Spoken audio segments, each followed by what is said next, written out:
The single dad sat alone at the corner table, his tea growing cold as the world rushed past the cafe window.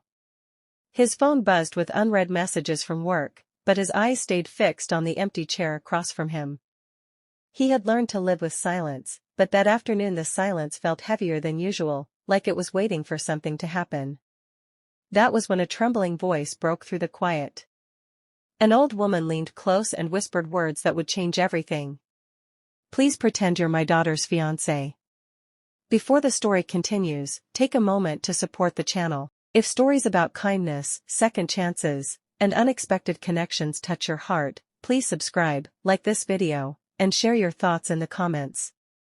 You're watching Storyverse, where every story reminds us that kindness still matters. The single dad's name was Daniel. He was 36, tired in a way sleep could never fix. And raising his 8-year-old son alone since his wife passed away 3 years earlier. That afternoon was rare quiet time. His son was at school, and Daniel had stopped by the cafe just to breathe for a moment. Tea was cheaper than therapy, he used to joke. The old woman stood beside his table, her hands shaking slightly as she clutched a worn purse. Her eyes were sharp but full of fear. Daniel looked around confused, then back at her. "I'm sorry," he said gently. "I think you have the wrong person." She shook her head. "No, please. Just for a minute." "They're watching."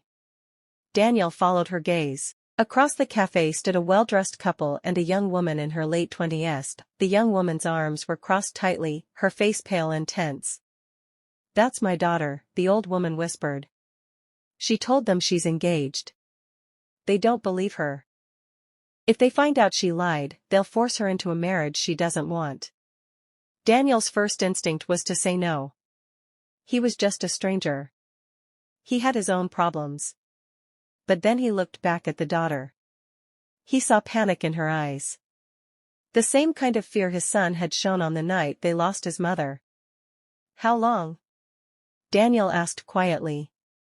5 minutes, the old woman said, almost pleading. "That's all." Daniel stood up. He straightened his jacket, took a breath, and walked over with the old woman like it was the most natural thing in the world. The daughter looked at him in shock as he slipped an arm around her shoulders. "Sorry I'm late," Daniel said with an easy smile. Traffic was terrible. The couple turned. Their faces changed instantly. "And you are?" the man asked, his voice sharp. "Daniel," he replied calmly. "I'm engaged to your daughter." He felt the young woman stiffen, then slowly relax as she played along. She took his hand, her palm cold and shaking. They talked about work, about plans, about a wedding date that didn't exist. Daniel didn't overdo it.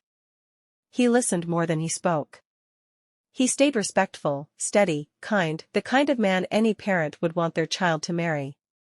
After a few tense minutes, the couple exchanged glances. "Well," the woman said, forcing a smile. "We didn't realize things were so serious." "They are," Daniel said softly, "and I love your daughter." The daughter looked up at him, surprised by the sincerity in his voice. The couple eventually left, still skeptical, but no longer pushing. When they were gone, the daughter let out a shaky breath and covered her face. "Thank you," she said. "You didn't have to do that." "I know," Daniel replied. "But I'm glad I did." The old woman's eyes filled with tears. She took Daniel's hands and held them tightly. "You have no idea what you've done for us," she said. They sat back down at the table together. Tea was refilled. Names were shared. The daughter's name was Emily. She worked 2 jobs and dreamed of going back to school. Her parents believed control was love. Daniel understood that kind of pressure. When it was time to leave, Emily hesitated. "Would you like to have dinner sometime?" she asked, embarrassed. "As yourself, not pretending." Daniel smiled. "I'd like that." Weeks passed. Then months. Daniel introduced Emily to his son. Slowly, carefully, Emily didn't try to replace anyone. She just showed up with patience, warmth, and kindness. She helped with homework. She listened to bedtime stories. She brought laughter back into a home that had forgotten what it sounded like. One evening, Daniel found his son whispering to Emily in the kitchen. "I think my dad smiles more now," his son said. Emily's eyes met Daniel's across the room and something unspoken passed between them. The old woman visited often. She brought food. She brought blessings. And every time she saw Daniel, she said the same thing: "Kindness brought you here." A year later, Daniel stood in the same cafe. This time, Emily sat across from him, laughing as his son stirred sugar into his tea. Daniel looked around and realized something. That day, he agreed to pretend to help a stranger. He wasn't just offering a favor. He was opening a door. Kindness doesn't always announce itself. Sometimes it whispers. Sometimes it asks for 5 minutes.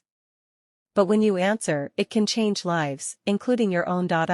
If you ever find yourself sitting alone, wondering if small kindnesses still matter, remember this story.